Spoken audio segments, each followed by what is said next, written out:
iTunes, Amazon. Amazon. And then they're going to do something with a promo code. If you put promo code Burr in, you get it for $5 on my website. Oh, do I have that? You want me to just say it? What is that thing? I'm going to take a video at the end. For the whole fucking thing? No. Just a little bit. Okay. Jesus Christ. All right. We're ready to go? All right. Hey, what's going on? It's Bill Burr, and it's time for the Thursday afternoon, just before Friday, Monday morning podcast. And I'm just checking in on you. Just checking in on you. You're probably thinking, well, Jesus, Bill, you went a little fast on that one. You usually fucking stretch it out a little bit longer. What do you have? A special guest in the studio or something? Why, yes, I do. I have the great Jim Florentine in studio here, who has a new stand-up special coming out that will be available on iTunes and Amazon called A Simple Man. Ladies and gentlemen, New Jersey's own Jim Florentine. And filmed in New Jersey, of course. And filmed in New Jersey. So how does the royalty of New Jersey, it's got to go Bruce Springsteen, John Bon Jovi, Jim Florentine. Maybe Artie Lang? No, Rich Voss. Rich Voss. How did I forget Rich, the Duke of fucking Trenton, whatever the hell he lives. South Plainfield. I heard he had put out a CD I heard was fucking great. Yeah, the guy's pumping him out like a maniac. I think that's a great thing, and I love that you're putting it on Amazon. I think the more specials in more areas, so nobody gets too much power, if you know what I mean there. Yeah, wink, wink. Absolutely. That's and good if for you us. don't get a good deal somewhere, just like, fuck you, you're not owning it, and all that stuff. So Yes. I like the new model that's coming out, and basically to own your stuff, that's what I'm hearing through the music industry. Like, if you own Spotify and all those other streaming sites, are basically going to have to pay some big royalties coming soon in like 2-3 years. Just like satellite radio. Before, they weren't paying shit. They were playing all our comedy bits, weren't get a dime. Then all of a sudden, when they merged, the government said, well, you have to start paying royalties. They passed along to the consumer, and now you get nice checks from Sound Exchange through, because of the satellite radio and internet radio. Right. Well, now the streaming sites, the Spotifys, all of those, are going to have to start paying in about 2 years. So if you own your That's shit. about fucking time. I know. So if you own your master, if you own the master, and then you also, you're a performer, you get double checks. I saw a thing one time. There was, what was that documentary on that heavy metal band that just they came to L.A. like the week before Nirvana's album came out. Nevermind, that just as the legend goes, that was the album that destroyed the whole thing, rather than 50,000 bands all singing the same fucking song. So that failed, and then they moved back to like Indiana or wherever the fuck they were from, and hair metal still survived another 3 years. Then they tried to get into grunge and all this shit, and then they were just old, and they never really made it. And they made this documentary, and at one point towards the end, the biggest lesson in all of it, one of the members said, he goes, what I've learned, he goes, you're better to have 100% ownership and just sell 20,000 copies than you are to have no ownership and sell like 20 million copies. You'll actually make more money if you own it. That's how bad they fucking rip you off. They rip, all of that shit, all the way back to the blues guys and all that, every fucking artist, that's what happens. So it's and then nice. also like those 80s videos with the the goofy with the hot chick in it, and they were dancing around on stage doing whatever. Those videos were like $500,000 to $1 million, the budgets on those. So that came right off the top of any money they sold. Oh, yeah. The record company put that money up. So just to make a good... And it was the same video. It was the guys performing on stage, and it was a hot chick, and he was Starts chasing out her. in black and white. Black. Exactly. Then when the rest of the band kicks in, all of a sudden it was in color. Yep. Or if it was the ballad, they looked tired, Yeah. It was Bon Jovi on the bus. He looked tired because he was looking out the window and driving. Now, who was the first? Bon Jovi, because you also do that metal show. So that was about 86 when that album came out. And that video was maybe 87? Somewhere around there. I think New Jersey was his big record. Came out like 84, 85. I thought Slippery When Wet. How old are we Slippery right now? When Wet was probably, I think, 84. No, that was like 85, 86. Okay, yeah, somewhere around there. And then New Jersey came out after that. But Slippery When Wet is You Give Love a Bad Name. Yes. Wanted Dead or Alive. All of that shit. But Yeah, I'm all that saying, shit. did they start the I'm Tired on the Tour bus? No, Journey did. Remember Journey with Steve Perry had that bad mustache in Faithfully? Oh, yeah. Yeah, remember he had the mustache? Yeah, that started the original I'm tired, I'm on tour, and I'm exhausted. What about when he was at that San Francisco Giant game, they started playing the Journey song, and all he had to do was smile and wave, and then he acted like somebody he acted like someone who was just a fan of the band rather than the guy singing it, and he just went over the fucking top with it. And I just felt like it was a moment that I don't know if he's not selling tickets or whatever. It's like he should have just played that cool, and he tried to be too regular, and then everybody just eviscerated him on the fucking internet. Did you ever see that? Yeah, because I've seen him at Giant. I'm a big Giant fan, so I'll go out there, and I've seen him at games. He goes to like every game with his kids. He can't hit those notes anymore, so he knows I'm just laying low. Let the Asian guy take over and do it. He's just collecting the royalties off of. Oh, there all you that go. Stuff. Yeah, so he doesn't need to do any of that stuff. He doesn't care. Yeah, he could have been back in Journey 10 years ago, but he's just like, I'm not going to embarrass myself. That's a smart move. So I'll just do it once at a baseball game. Yeah, like Robert Plant. Robert Plant knows he ain't hitting those. He knows he's not going to hit those notes. You know what they tuned down a little. He sounded great in 2007. I know he sounded amazing. You know what? They got offered $14 million for two-hour shows for that thing in the desert. What was the thing? A couple months ago. Yeah. They got $14 million for two-hour shows, and Robert Plant turned it to everybody else in Zeppelin's like, of course, and he said no. Yeah, I think he bought a bunch of apartment buildings is what he did, so he's making all this fucking money. That's Plant? What I heard. Yeah, I heard he's a really good businessman. But why can't he just come out and go, look, this isn't going to be like 1976. I'm not going to be able to hit all the notes, but I'm going to go hang with my friends. We're going to jam, have a good time, and don't expect much. If you throw that... I have to be honest with you. I think he's protecting the legacy of the band by not doing it. I mean, I think they did that last one. I don't think they could do it better than they did it in 2007. And he's always said, if you're just, if this is just a money grab, been there, done that. What does he say? I'm just an old hippie, blah, blah, blah. Like, he just doesn't see the reason to do it. Now, what I would do if I was the rest of them, I'd get Jason Bonham on drums, John Paul Jones, and Jimmy Page, and I would do what Journey did, and who gives a fuck? Well, they tried to do that after first of all, Page and Plant don't get along at all. Like when they were rehearsing for that 2007 show, Jason Bonham told the story on that metal show when he was on, they were at each other's throats, Page and Plant. They just don't like each other. I think it's more a Plant, So after that, they were hoping they were going to do a reunion, and Plant said once again, nope, I'm not doing it. So they actually auditioned Steven Tyler, Sammy Hagar. Oh, that's right. And Miles Kennedy had the gig. Miles is from Alter Bridge and Slash a solo singer. He had the gig, and they were ready to do it, and then they just said, you know what, we can't. Let's just put it to the side. We can't do that. We're not going to sell this as Led Zeppelin. Oh, my God. So it was called, but Miles Kennedy out of nowhere got that gig. But Steven Tyler. Am I hearing something in my headphones? Yeah, it's the alarm over there. Oh, it's the alarm. Yeah. Should we be concerned about the alarm? Keep going. I got it. Is it a fire? No. I'll run out there right now. How do you know what it is? It happens all the time. Oh. There's a door right here. Oh. One of these times it's going to be an actual fire. It's like when you're in a club and you're hitting on a hot chick and you hear the alarm go, you're like, I don't give a shit, I ain't leaving. If I leave it, there's 9 guys ready to take my spot, so I don't. If there's a fire, one of those 9 just pulled it too. Absolutely, to get me away from her.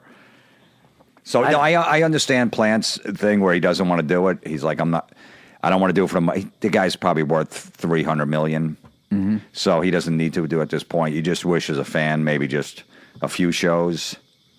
Yeah, because you know what I like when Jason played in 2007, I thought he was finally himself, where he was like, he didn't feel like he had to do what his dad did, but he was he threw in so much shit. A lot of it was some stuff that his dad did live, but like his personality was on it. I thought he really fucking owned it on that one. So I was kind of psyched to see them go around. It's probably better. It's probably better that they don't do it because, it didn't work well. I remember that Live Aid when they had the 2 fucking drummers and shit, and that was only 5 years after they had played. But I heard Page was so fucking upset that he didn't play guitar for a while after Bonham died, like to the point he had to try to remember how to fucking play.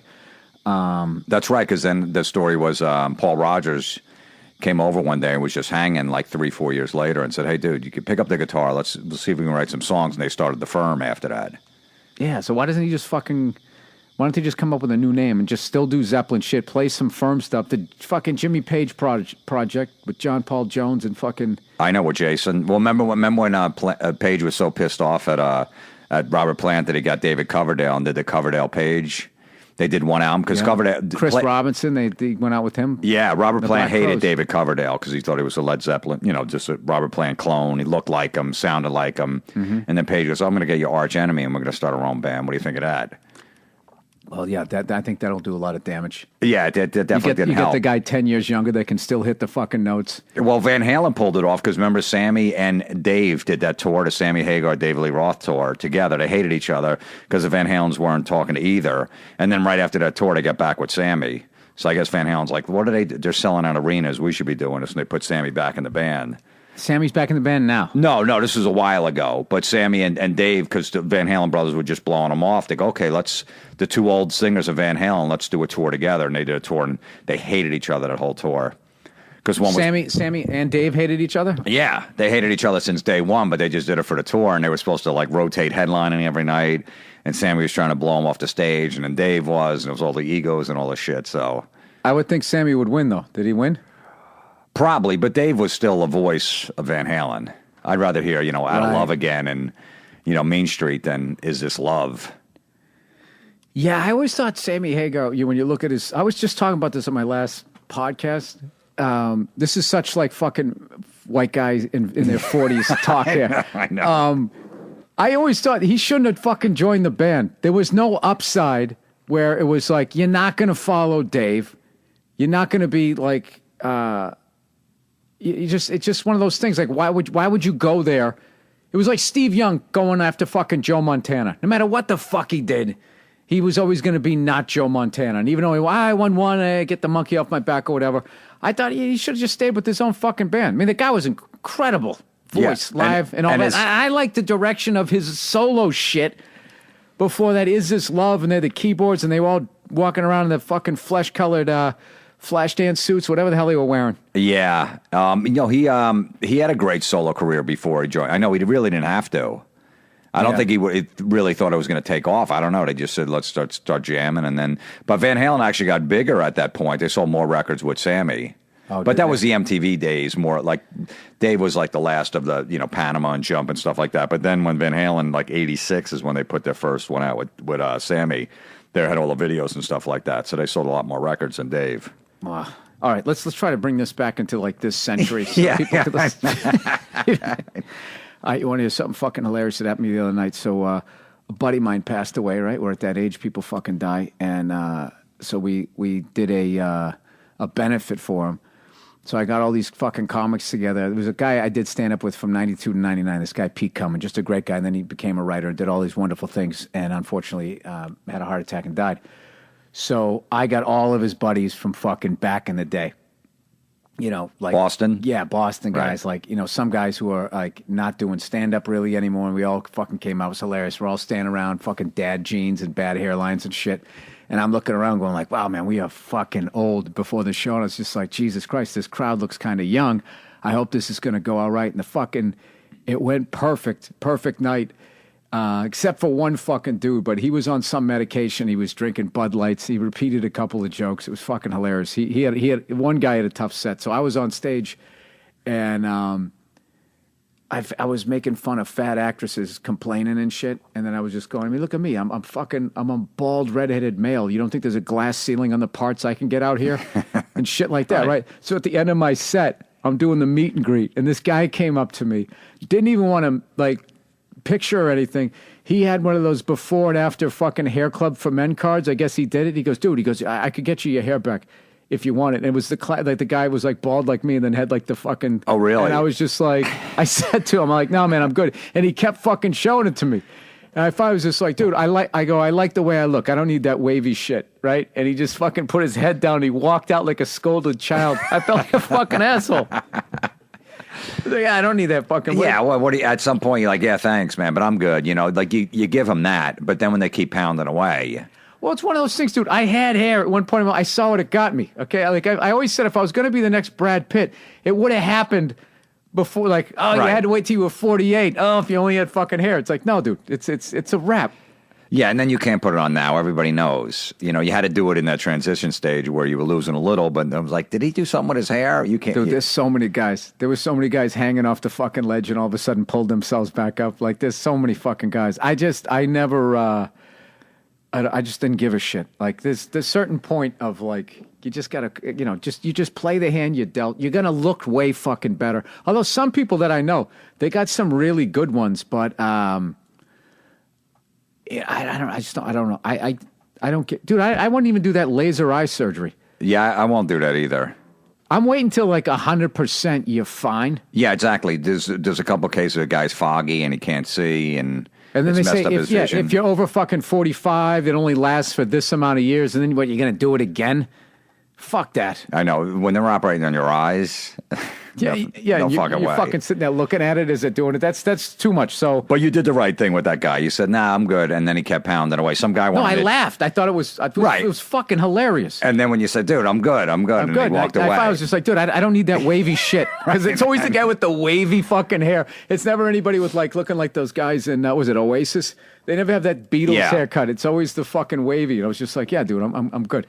And then he just kind of put his. That happened to me. Some guy wanted me to do the Ohio thing. It was Ohio State. I'm not a big college football fan. When they do Yeah. OHI. Yeah. Yeah, I was doing a gig there. He's like, "Dude, my friend's going to Snapchat this. Can you do this with me?" I go, "No." Oh, He goes, yeah. I go, "First of all, you're on fucking Snapchat and you're like 40 years old. You shouldn't be on Snapchat. And second of all, I'm not doing that. That's fucking corny." He's like, "Come on, man." I go, "No, I'm not doing it. I'll take a picture with you. I'll do whatever. But I'm not doing OHIO." No, it gets weird with that shit. Like, there was someone in a line last night, like, guy, like 8 people back, and he's FaceTiming with his friend, and he's got his friend's head pointing at me. I'm looking at this person from like 30 yards away on a phone, looking at me. I just kept yelling to the guy, just going, "Sir, I'm not going to talk to that guy. Just shut your fucking phone off." And he wasn't listening to it. I was like, "Can you tell that psycho back there with his friend on the phone, I'm not, it's bad enough when somebody just hands you a fucking phone.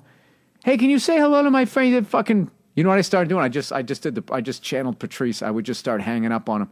You just go right and just hang it up. I had a relative of mine who kept doing it.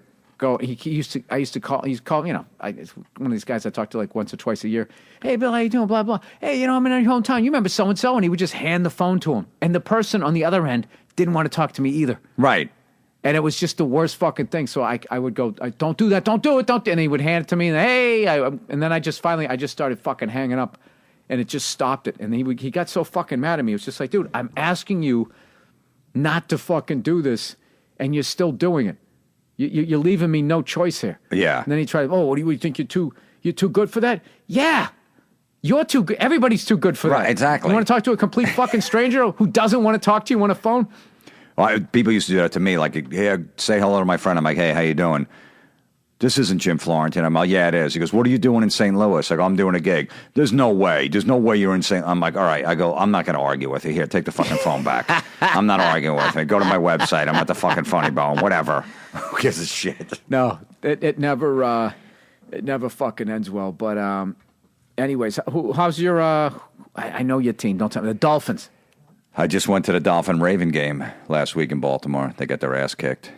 Yeah, Ravens are always tough, man. The Dolphins never play good against physical teams. Never. They're not a physical team. They get pushed around. They got that in Ndamukong Suh there. Yeah, he's good because he gets double and triple teamed, and other guys can get sacks. But they're just not a good physical team. They just, Tannehill. They had some guys out on the offensive line. They're 7-5, so I can't complain. I didn't think they were going to be that good. Yeah, this new coach, I think he's pretty good. What are the Bills at? Bills are 6-6. I love it. They're out. They cannot make the playoffs. You got to go at least 10-6, 11-5, just to get a wild card this year. So they're out once again. I think Rex Ryan should just go back to being a defensive coordinator. He'd get a Super Bowl ring. No, I know. He's got too much of an ego, and he's got his brother there. What did his brother's making fun? In New Orleans, they didn't let me do what I wanted to do. Really? He had the worst defense in the history of the NFL for 2 years in a row, and you're trashing them on the way out. That's a good thing to do. Yeah. He's been a coach for like 12 years, Rob Ryan. One of his teams made the playoffs once, and they got knocked out the first game. It was New Orleans against Seattle a couple of years ago. Other than that, never even made a playoff. Did Rob's been a head coach? No, he's never been a defensive coordinator. He's with the Cowboys. Yeah. He's with the Raiders. He's been all over the place. Yeah, and I think Rex does most of the heavy lifting because he always has good defenses, but now he actually has a decent quarterback. He just doesn't have anybody to fucking throw to. And Tyrod Taylor, you cannot sack that guy. It's unbelievable. He's fucking amazing. I know. He's constantly getting out of the way. But, and then the Dolphins, they gave us Mario Williams. Mario Williams, they got released, and he's terrible. I don't know what happened to that dude. He's on Miami now. He's got like 2 tackles the whole year. Ugh. So Buffalo knew to get rid of him. But, yeah, Buffalo's out again. There'll be 17 years, no playoffs. But they're better. They're better than they were. I mean, But I don't, Rex goes in and just sells his, does his all bullshit. You know what I mean? Like, I'm not here to lose. Really? Wow. I know. I didn't go there to kiss his rings. Yeah. I'm here to make the playoffs. Oh, that's good. Good to know. You know, I love this week was Brian Cashman said after the Red Sox, I guess, signed some deals or something. He said, he just went, wow. He goes, they're like the Golden State Warriors. And I fucking died laughing like, dude, the fucking, talk about the, how would that expression, the pot calling the kettle black. You fucking assholes, you invented that shit. How the fuck are you going to sit there and say, like, he should have been like, wow, those guys are ripping us off. Just because the last few years, well, it's basically since George Steinbrenner died. Yeah. The son's way more conservative and is trying to do it with the farm system, which I respect and I love. But Brian Cashman was part of that. Oh, of course. He's like a fucking free agency war criminal, and now he's fucking wagging his finger at the fucking Red Sox for doing what they did. Now, having said that, I it's the thing that turned me off about baseball, and I felt the Red Sox in 2007 became the Yankees, when they signed all those people. So it's been difficult for me to get back into it, but I guess. But also, you got to realize yesterday the Yankees signed Chapman, the closer, 4 years, $86 million for a closer. And where did he play again? Remember, he was with the Reds. I mean, he was with the Yankees last year. They traded him at the trading deadline to the Cubs. Oh, that's right. He won the World Series with. He throws 105 miles an hour. He went to the Cubs. He was a free agent. The Yankees just re-signed him, got him back. 4 years, $86 million. But he was there. But he was one of their guys, though. Who?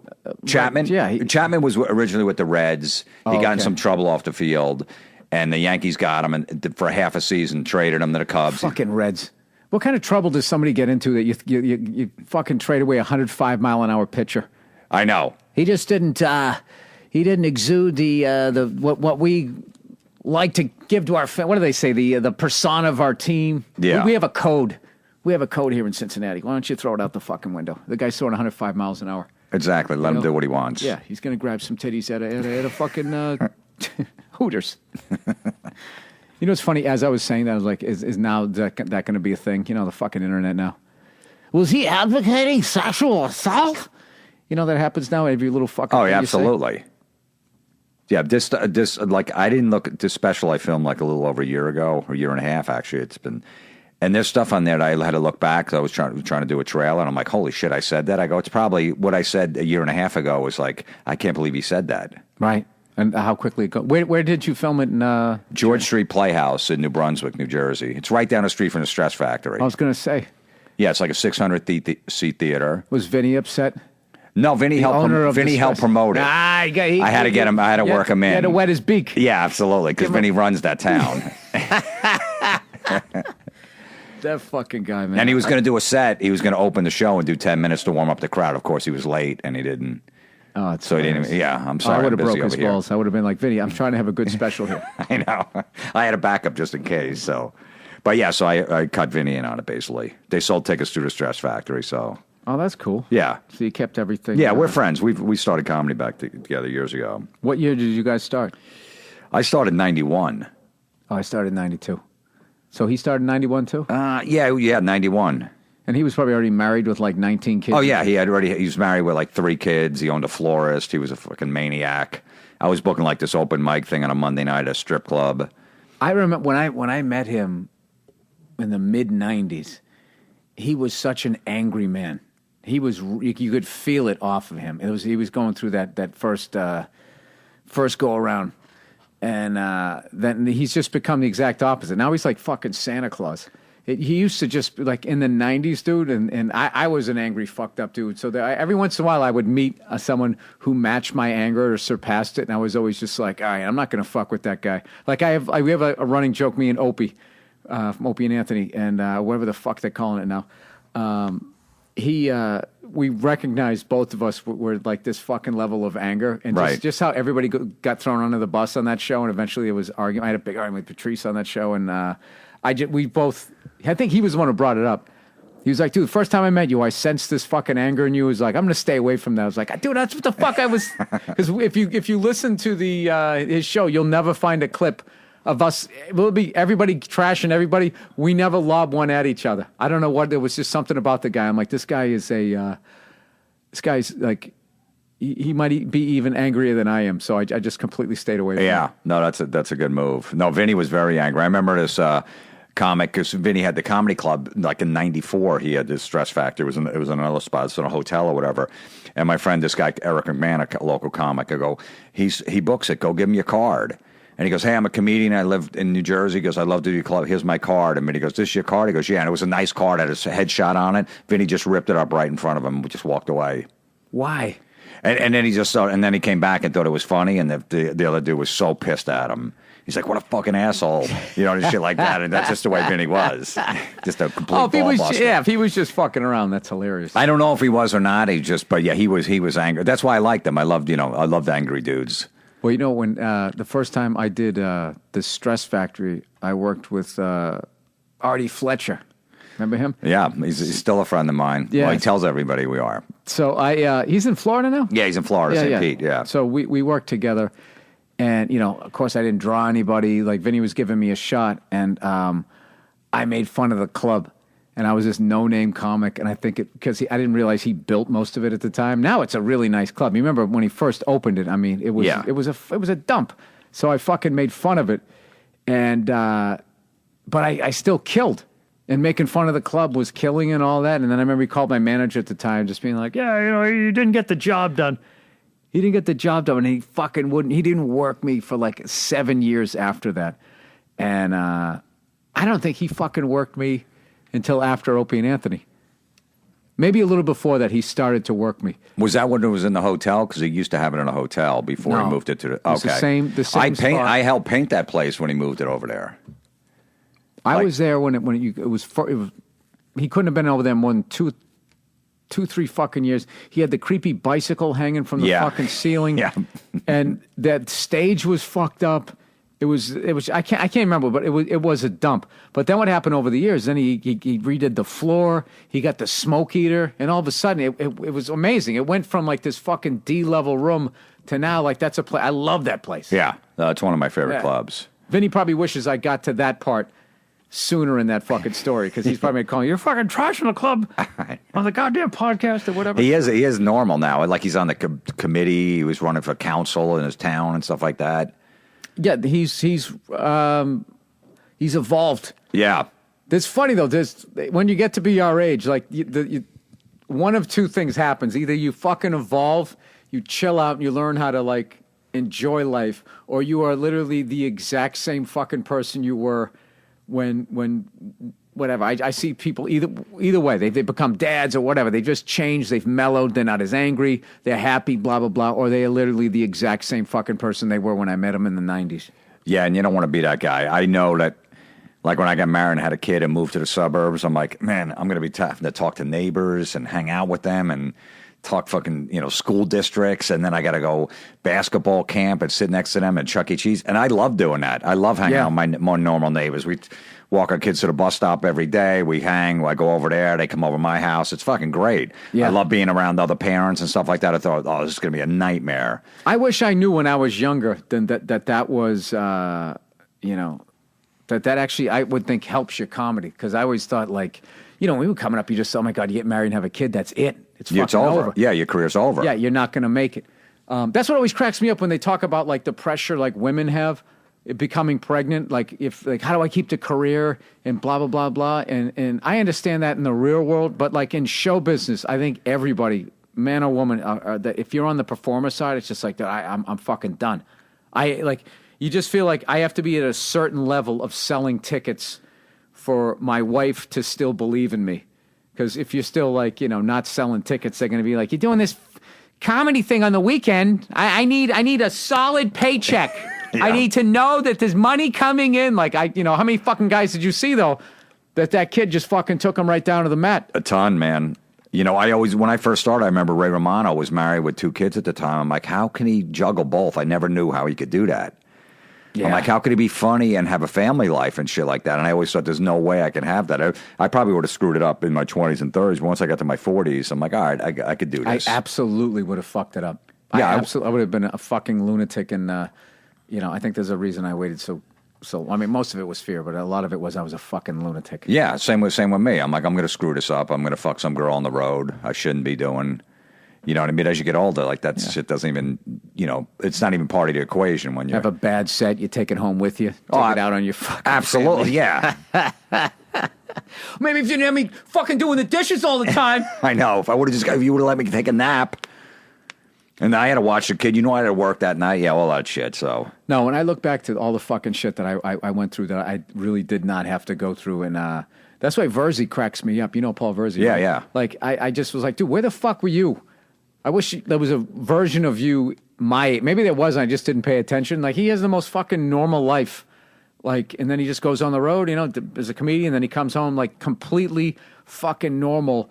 And like he's like an 80-year-old man in like a 35-year-old body, and like he has like comics over, and they always say that like younger comics like his fucking age are always going over like going like, wow, dude, so you just like you got a wife, couple kids, and she's cool with you going out, and you're like yeah, I was doing stand up when I met her, and blah blah blah blah blah. So I always think like whenever I look at the way I always tell him, because I always go, dude, you're fucking doing it right.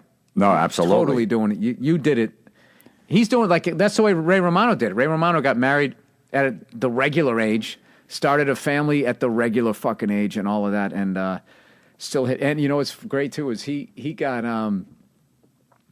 in before Seinfeld hit that big payday on the syndication, right? Because I have a theory that after they had to pay Seinfeld, that Hollywood all got together and was like, how the fuck do we owe a stand-up comedian $500 million? How does this deal work? Right. Never give this deal out again. Well, Ray Romano still has it. Well, he's the last one because that was it. Nobody ever got I don't think anybody's gotten the created by. It was a combination of the created by a performer, a producer, and a writer check. He pulled those 4 fucking checks off the same goddamn show. And then there wasn't the influence of the internet, right, and video games and all this shit. I've been making fun of those fucking virtual reality, that thing. You put the phone up to the glasses. Yeah. And the level with which people are freaking out. Like, oh my God, oh, like you don't know you're still in your living room. Right. Like, I fucking, that's right up there with the people when they're blindfolded and they're feeding them Olive Garden. And and they can't tell. Oh my God, it's so decadent. It's like Olive Garden. It's like a 7th grader can make pasta like that. Yeah. And the only people that eat at Olive Garden, it's right outside of a hotel, and you have no choice. It's business people. You don't have a car, and you have to walk. Dude, when I was broke, I used to, and I loved it because they kept bringing the bread and would just fill you up. Absolutely. Have some more bread. I fucking loved it. I know. Like, good. Man, I gotta wait till eat at a club at 8:00. So if I eat at 2, I'll fill up till 8, and then I get a free meal at the club. Yeah, that was a long time. That was a classy place to bring a date for me. They had wine. Yeah. Come on, you want another glass of wine? Here we go. Little angel hair pasta. Yeah. Watching your weight. So when does this special come out? Friday, December 9th. Friday, December 9th, which is tomorrow. I guess, I don't know, nowadays, the way people listen to podcasts. And we're going to have a link. Do we have a link that I can text out here? Do we have anything? Bueller? Okay, can I have it so I can say it? Jesus Christ. I know we didn't plan this, so this isn't on you. I'm just saying. All right, this is the level of professionalism that I have on my my podcast. Well, you got any road dates? Is there anything you want to plug coming up? Just I'm doing a stand in New York City New Year's Eve. Nice. Yeah, I love that club. Yeah, that's a fucking great club. Oh, it's great. It's like the Cellar 2.0. Yeah, it's just, you go down there, man. It's like, sometimes it's 10 people on a Thursday, which is fucking beautiful. I love that. Yeah.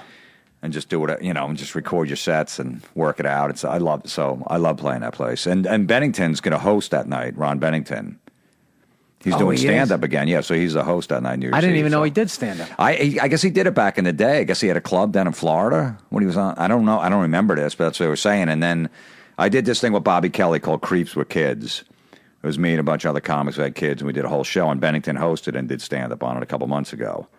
Creeps with Kids. Yeah, Creeps with Kids. Yeah, he wants to take that around the country.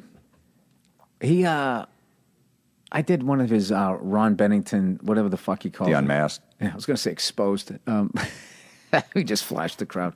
Yeah, he's a fucking great interviewer and all of that. I had no idea he did stand up. I would love to see it because he's funny as fucking hell. He's great, man. Ron and Fez, they don't do that shit anymore? No, Fez. I don't know. Fez just basically just quit, or he did the Robert Plant. Yeah, he just said, we peaked. I'm done. He had his 14 million or whatever the fuck he had. Yeah, so Ron does it with his daughter. Oh, all right. I got to get back east, dude. I don't even know what's going on anymore. Yeah, it's every week it's something different. Opie's on in the afternoon now. Jim's on in the morning with Sam Roberts, and Opie and Anthony are talking again. You know. I know. I see. I'm wondering now is if they ever do if they ever have like the Rock and Roll Hall of Fame, how backstage, how weird it must be with those bands that had all the problems and then they got to walk out together. Mm-hmm. Like if there's ever like a Radio Hall of Fame, at some point they got to bring Opie and Anthony and Jimmy. I know. So they all got to be there. I'm hoping they get back together. I think enough time has gone. I don't know if enough time has gone by, but I don't know. I think they will at some point. I think Opie and Anthony at least will, and then hopefully Jim. Hopefully you'll be the trio back. Why can't they do like the Mike and the Mechanics thing, where you just go out and you fucking do a couple of solo records, then you reform as Genesis? I know. I guess that doesn't work with radio. You got to kind of. You can't just do a fucking. Hey, we're going to be Opie and Anthony for 6 months. Yeah, and then I'm going to do my side project. I never had a good head for business. How did you deal with the election? Were you one of those people crying when you saw Hillary didn't break through that final glass ceiling? No, not at all. Did you watch it at all? Yeah, I watched it. Yeah, I fell asleep around 1:30. And then I was down at Disney World with my kid, and then everyone was crying the next day at Disney, What am I going to tell my kids? When I woke up, I go, Trump won. He goes, oh, okay. That's what I told him. Yeah, but I don't. This always happens. It always happens. Like I remember after Bush, it was just fuck anybody wearing a red tie was everybody, and all the blue guys came in. Right, same bullshit happens. Right, same fucking bullshit. They forgive the banks. Still got Guantanamo. We're not ending the fucking war. Yeah, both wars. No, none of the fucking bankers go to jail. And then it's like, hey, it's the blue guy tie fault. Nothing but red ties. like this is going to be... I have to tell you, what was fucking hilarious was out of all the celebrities, there was so many of them just, campaigning, which is so fucked up to me because I'm old enough to remember where you didn't tell anybody who you voted for. And I think that they actually, hurt the camp... it's just so weird. Like, why would I listen to an actor tell me? I know Jay-Z. Like, even if I'm a Jay-Z fan, I'm like, who is he voting for? Okay, I'll vote for him. Like he pays attention. That fucking guy trying to keep his fucking $1 billion business going. That like he has the fucking time. I don't have the time, and I'm not doing shit. Right. I don't have time to keep up on it. So, but the funny one I just saw recently was Scott Baio, who I love. The most, that Make America Great Again? Yeah. I just loved how vague it was. Let's make America great again. And so he goes out, I guess, at the Republican National Convention. Scott fucking Baio's there. Why? To match whoever the fuck the blue guys have? So he goes out there, and this is what he said. He goes, we're here not only to make America great again, but more importantly, make America again. And he got a fucking applause break. Like, what the fuck does... Yeah, what does that mean? Let's make toast again. What does that mean? Don't put butter on it? Yeah. Just toast the thing? Like, what the fuck does that mean? Now you can read all the way into it. That means, like, let's make it all for fucking white people only again. Yeah. Which, as far as I can tell, it really still kind of is. For as much... As much as the people on the red tie side are complaining, it's still pretty great for fucking white people. I don't know what their problem is. I think it's other white people with all different types of ties working in banks fucking them over. And for some reason, they I don't know what they think it's a taxi driver. I have no fucking idea. But like, make America again. Yeah, it's ridiculous. The Hillary stuff. People like, how can women not voted for Trump? Like, why would a woman vote for Trump after all that stuff came out on grabbing the pussy and all that stuff? It's like, okay, every girl that voted for fucking Trump knows 4 guys that talk exactly like him. They've known him since high school. They've known him since grade. And they're over every Sunday for football. They're over for Thanksgiving, and they're going to a New Year's Eve party. They all know that guy. They don't hate him. They still hang around with him. That's how I felt until all those women came forward, and I was like, all right, maybe the Hillary campaign paid him, until that one said, the one lady goes, he started hitting on her, cornered and started hitting on her. And she goes, "Oh, come on, get real. Like, get real," because he's so fucking old, which is hilarious. Which is exactly like what kind of fantasy you live in that I'm so pathetic I'd hook up with a fucking skeleton like you. So she goes, "Get real." And then she goes, he had his hands in his pocket or something, thrusted his genitals toward me and said, "Get real." And it was just so fucking the detail of it. I was in the car with my wife, and I was like, that happened. Yeah. That definitely fucking happened. Oh, yeah. He's been doing that stuff for a long time, but whatever. But the women had no problem with what Trump said. All of that stuff. He said, grabbing the pussy. He was a pig. He did all of that. And none of them, that didn't factor anyone's decision. Like, I know 6 creeps just like that. That talk the same way. I think my husband talks that way. But I feel like if you're a woman and your pussy isn't going to be near enough Trump to be grabbed, if he's going to give you a tax cut, I think you're going to go with it. You're like, I don't know proof. People do what's good for them. That's how they vote. Like, I would sit there and be, hey, this guy's people yelling N-word at the rally. Like, yeah, I'm not into that, but Hillary, blah, blah. So it's like, so you don't care. Like most white people do not give a shit about racism because it doesn't affect them. You know what I mean? Yep. That's the kind of thing I would love to say back in the day on Opie and Anthony. And then they would talk about affirmative action.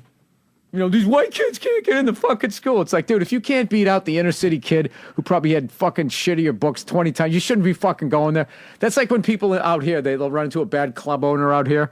Be like, oh, fucking LA's not working out for me. It's like, dude, if you don't make it in this business because of one fucking club owner or something like that, then, I mean, what Yeah, who gives a shit about that? Yeah, it's just like there's a zillion fucking clubs, there's a zillion doors to get through. If you're just going to give this one person all of this fucking power. It's the same thing like, in the city, New York City, there's 11 clubs that do comedy every night. I tell young comics, just get in 1 or 2.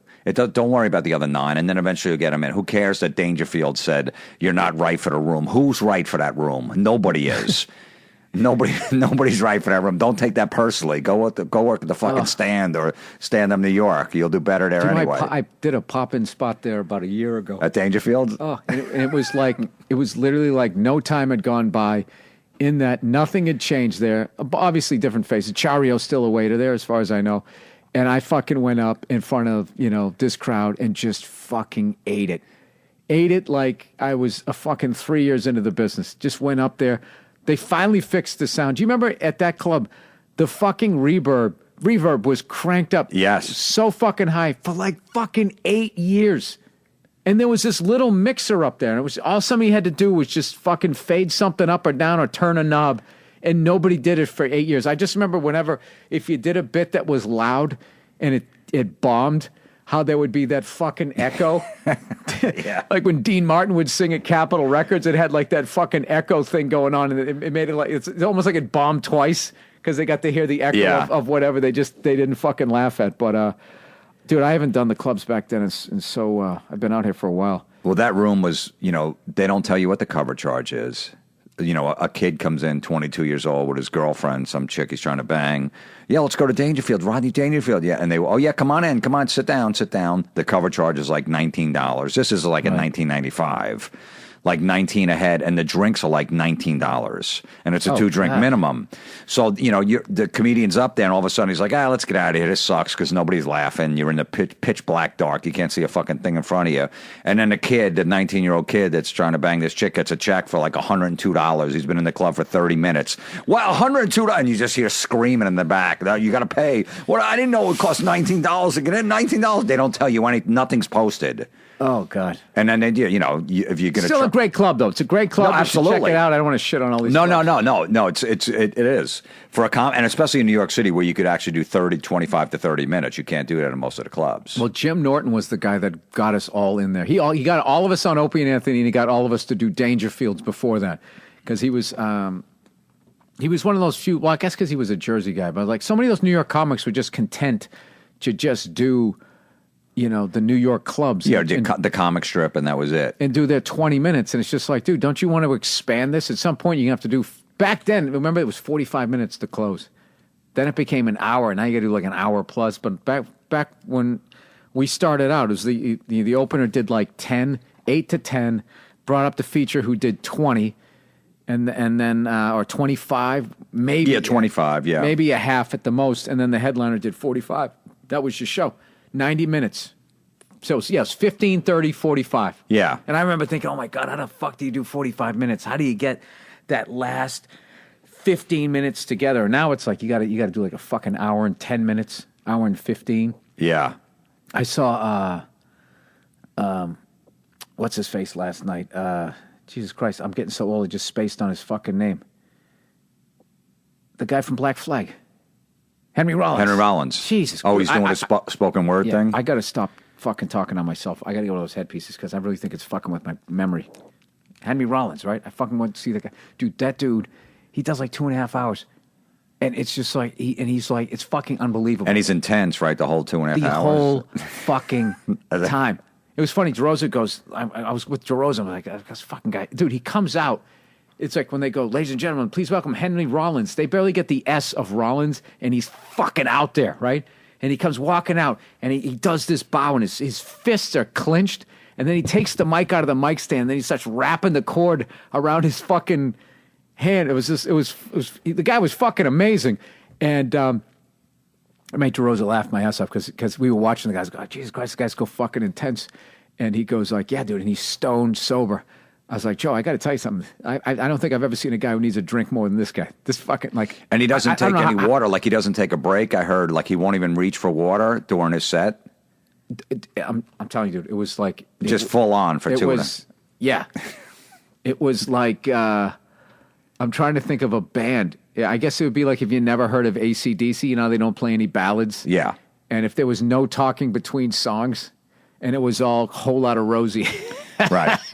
Back in black. Or even like Rage Against the Machine, who doesn't talk when they would just, I've been to a million of those shows and it's just pure, no, they don't talk and they just go one song to another, to another, to another. Now that's another band that their singer won't do it. Right? No. He won't do it. There's so many of those fucking bands. There's millions and millions of dollars on the table for them to do like festivals over in Europe with 80,000 people and do a tour of the States and the guy just won't do it.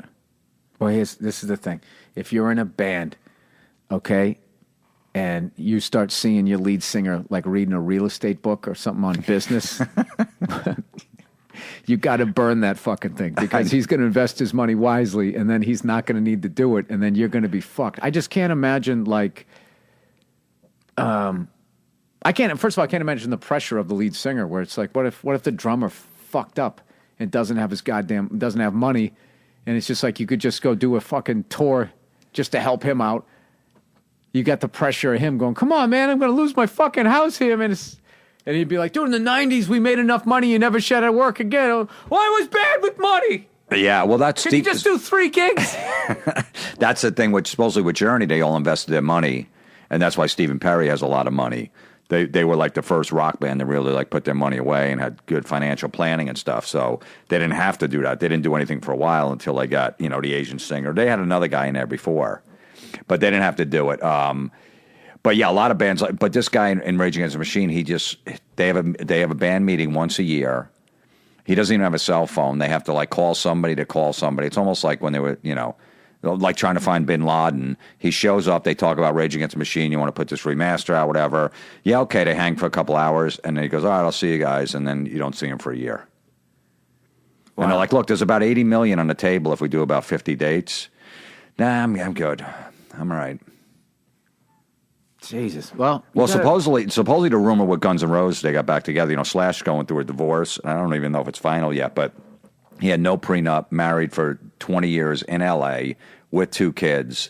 He was going to lose more than 50% of his money. And supposedly the cut is Axl gets 50, Slash gets 25, and Duff gets 25. And Slash will pay his other guys in the band. 'Cause he's still got Richie Fortus, he's got his drummer and all that, and Dizzy Reed keyboard. And that comes out of Axl's money. But supposedly what I heard is Duff is giving some of his money to Slash because Duff's made so many good investments, has so much money that he's like, dude, you're going to need it because he's trying to pay this divorce off or whatever the money he's going to have to pay. That Duff's actually giving Slash some of the money. And that's one of the main reasons they got back together. Well, Axl never liked Slash's wife. So as soon as they got married 20 years ago, whatever, everything fell apart. As soon as they broke up, they started talking again. And they got the band back together. But supposedly Duff is giving a cut to Slash to help him out. Jesus Christ. 20 years. California's a motherfucker. 20 years, no prenup, 2 kids. How does it work? Like if you got married in California, but then you move to Washington, and then if it falls apart there, do you then go by the laws of the state that you got married in, or the state you're in there? I don't know. I don't know how that works. Yeah, dude, it's fun. Did you see what happened to the beautiful woman there on, the two gay guys, the guy Al Bundy from Married with Children? What the fuck's the name of that show? Alternative Lifestyles? Modern Family. Modern Family. Yeah, that fucking show. Did you see what she's going through? No. She was with some guy, and they were going to do that fucking in vitro, so I don't know what. And he's suing for the embryos or something like that? Yeah, and he named him. Dude, if that was my son, I'd be like, you fucking piece of shit. Get a fucking job. I know. Get a fucking job. Dude, that is the cuntiest, bitchiest fucking thing I've seen somebody do in a long fucking thing. He named the embryos. Yeah. They're like people to me. You fucking piece of shit. You think if it was a waitress from Hooters, would he be doing this? No, he just knows she has money. And he wants child support. He wants child support. That happened to some. My wife was telling me that happened to some other woman. Same fucking thing. Like, dude, that is just like. Yeah, that woman from The View, the black chick from The View that quit. What's her name? Star Jones, was it? She had a baby with this dude or whatever like that. I thought Star Jones was the one who fucking got her stomach stapled and then was like, nah, I just been doing cardio, eating grapefruit. Yeah, that was her. Yeah. Oh, so she's had a number of. But and the other chick, who was the other one? Rosie O'Donnell then called her out. Was like, no, you ain't. You fucking got it. Yeah. You got it stapled. You know what's amazing? Rex Ryan's getting fat again. Like, how you fucking push that band right off? He said that his brother, ever since his brother got in town, they just go out and they can't stop eating. That was his excuse when he hired his brother after he got fired. It's funny? Like, yeah, if you move to Buffalo, you're in trouble, dude. Yeah, there's no healthy place to eat. Yeah, and they got, is it Duffy's? Duffy's in the Anchor Bar, and they're the two places that claim that they invented the wings. Yeah. There's those two. If he goes to Minnesota, and they got those Juicy Lucy's, the burgers where they put the fucking cheese in the middle of it. There's a lot of tough cities. New York, you could actually eat healthy, though. He has to, Rex Ryan, if he's going to stay skinny, needs to coach a team in like self-involved cities only. Yeah, like if he was the LA Rams coach. The Rams, yeah. Rams, Giants, or Jets, he'd be good. San Diego, that's yeah.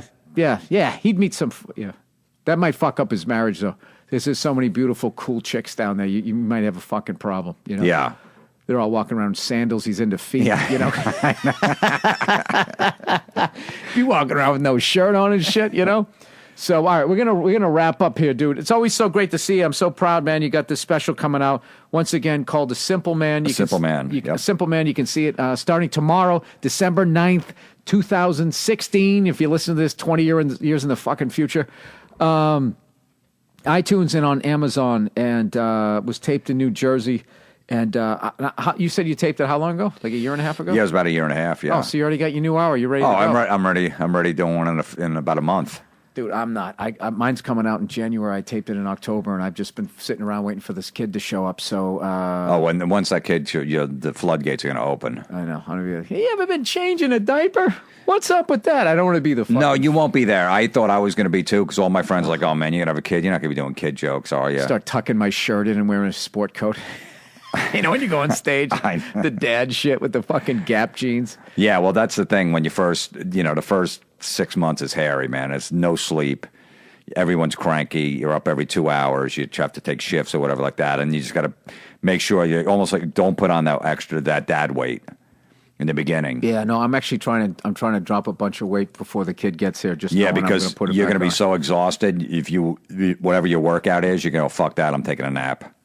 Yeah, well, that's why I think I'm not working on the road until February. But once I'm in February, I would like to, just start going back out again because I figure I'll have my hour together by then, enough to actually have somebody pay to see me do stand-up again. And the game plan is to, still do my 2 weekends a month. So I figure I'll just go out and just sleep when I'm on the road, do my show, go back, go to sleep, and that'll be my thing. And then with my wife, I'm just going to get 1 day a week. I'm going to give her like a fucking spa day where she just goes and fucking probably sleeps during the massage or whatever. I feel like my big thing is if I keep her fucking chill and happy, the best I can, then that'll get through this.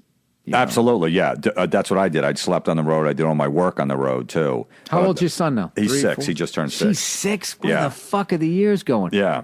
Holy shit. 6 years old. And what, he plays drums and stuff? He plays drums. He sings. He's going to the recording studio next week to cut 2 songs.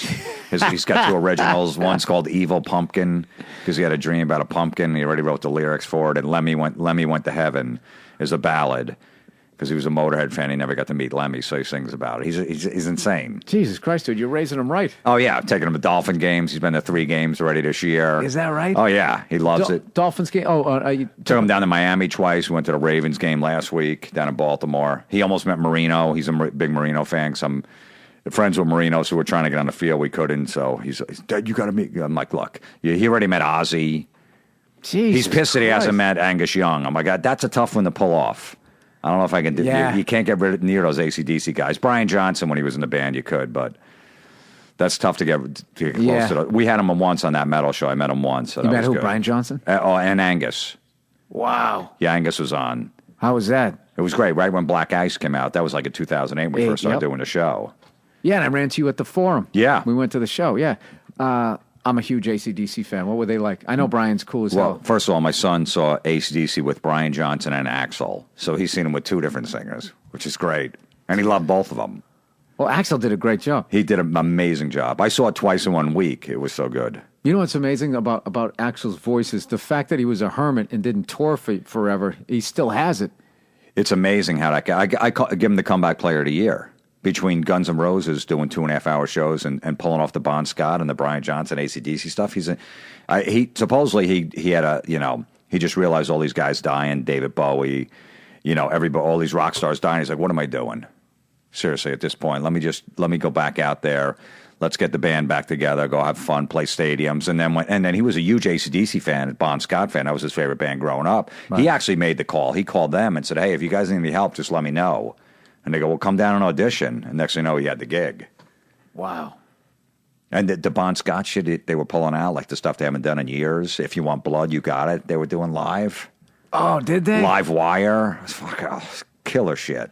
Yeah, because they hadn't played that since Bon died. Yeah, and they did Problem Child. I saw the last night of the tour. Cliff Williams retired, the bass player, and they played Problem Child on the encore. They go, we haven't done this one. We rehearsed it a couple times. We're going to and they did Problem Child. Cliff Williams retired from the band? Yeah, retired from the band. It was his last show in September. I think he's really close with Brian, and I think Brian got the shaft. Yeah, you know what I mean? heard. And they both live down in Florida. They hang out in pubs, they drink and shit like that. And I felt like, you know what, I'm out, man. Because it's just Angus left in the band. Like, what are you going to do now? Oh, God. So who do they get to replace him? That nobody, because the tour just ended. So they don't know what, they'll just hibernate for a couple of years. So the band right now is Chris Slade, Malcolm Young's brother, Angus, Axl, and no bass player. Bass player. Oof. Yeah, so Angus is the only one, the original guy in the band. So they can't come back. They have to use Axl. They can't come back with like a tribute singer from Texas, in an Appetite for Destruction band. No way. They're not going to do arenas. Oh, man. So he's stuck with it. He had to come back. And with what a happened big with Brian? Brian, his hearing got... Yeah. Yeah, I know. Well, look, he know. was 68 years old. He could only do 2 shows a week. Angus wanted to do 4 or 5. You don't want to sit in a hotel. You got a crew of like 300 people. It's expensive to be out on the road. And Angus wants to play, every other night. Brian can only do it 2 nights. That's a physical show. They're doing 2.5 hours. The singer's a big thing. You can play guitar. But, Yeah. I mean, Angus, though, does fucking flop around on the floor and shit. The guy's, he's like 61. 61, yeah. Yeah, and he still weighs 96 pounds. Still, I know, and he exactly. never drank or did drugs. Back in the day, he used to just like drink milkshakes and shit and just go out and burn them and off. smoke 4 packs of cigarettes a day. Yeah, that was his vice, huh? Fuck. So I don't know what's going on, but Brian Bass. So as soon as they found out something, it's almost like a marriage. You marry like 30 years, and all of a sudden, you see your wife was talking to an old boyfriend on Facebook. That's it, we're divorced. See, something's going on. Like they were just, I think, like they were looking for an excuse to let Brian go because Angus still wants to do this. Angus sees all the money that's out there. He could play till he's 70 years old. He could still run around. So Brian was basically winding down. So he's like, all right, I got to get him out somehow, get somebody else in and continue this. What they really should have done is just said, Brian said, hey, I'm gonna retire after this, and then, good luck to those guys. They're going to get a new lead singer and they're going to carry on. The fans would have bought that, but a lot of them aren't buying it. There was a lot of tickets. Like, they're only doing about 10,000 people. Like, a lot of people returned their tickets. Like, fuck that. You guys fucked over Brian Johnson. I don't give a shit who's singing. We're not coming to see the band, so who knows what they're going to do now. Because, Jim Brewer's the one who broke that. Brewer hung out with Brian Johnson like a week after the shit went down and basically went on his podcast and said, Brian's like, they fucked me. I said, I have a hearing problem. Next thing I know, I hear on the news that the tour's off and I'm out of the band. And 2 days later, they shipped all my shit to my house. Like a UPS or a U-Haul truck shows up with all my equipment. I heard. Is that true? I heard. Yeah, that's what he told Brewer, and Brewer talked about it. And Brian had to back off. No, it didn't go down like that, but it did. He just said, look, I got a hearing problem. I'm just telling you that it's eventually going to be a bigger problem. But, whatever. We have 10 shows left. Obviously, I'm going to do them, but I got to figure this shit out. And they just said next day, all right, he's out of the band. Goodbye. He's retiring. He can't play anymore. Jesus, that makes me happy I'm a comedian. I know, just not us. have to deal with that. Just us. That level of shit. All right. Well, that's the Thursday afternoon podcast. I got to read some advertising here. I will not make you sit through listening to me. I don't care, man. But if you go to jimflorentine.com and put the promo code Burr in, you'll get it for $5, the special. Oh, nice. If you don't go to iTunes, there's a sort of doing that. Okay. Well, shit. Guess what I'm doing when I get home? Well, I'm going to Lamaze class, the last fucking one. Oh, Jesus. We didn't get into hours, that. 10 fucking hours. I did one of those natural birthing classes. You know what? We went to an infant care thing, and they taught us how to change a diaper and shit. I had younger, brothers and sisters, so I knew how to do it. But then, I just hadn't done it in a while. So that one actually was just like, oh yeah, okay, it's good, and teach how to wrap the kid up and that shit. Okay, I get this, but that fucking, this is the last one, dude. I'll tell you, this is the last one, and I wish there was a pub right across the fucking street because I would go out and celebrate that this fucking class. I mean, the lady's nice who teaches it. Everybody in the class is nice, but it's just a fucking waste. It's what the fuck are we doing? I did the same thing with my wife at the time, and I remember one time she goes, I have a headache. She's like, I don't know if I'm going to be able to make the class tonight. Are you mad? I go, no, don't worry about it. She goes, no, I don't want to miss this one. If you really want to go, we'll go. I go, no, don't worry about it. If you got a headache, let's just stay home. Who knows? It could be something worse. I'm like, fucking beautiful. Yeah.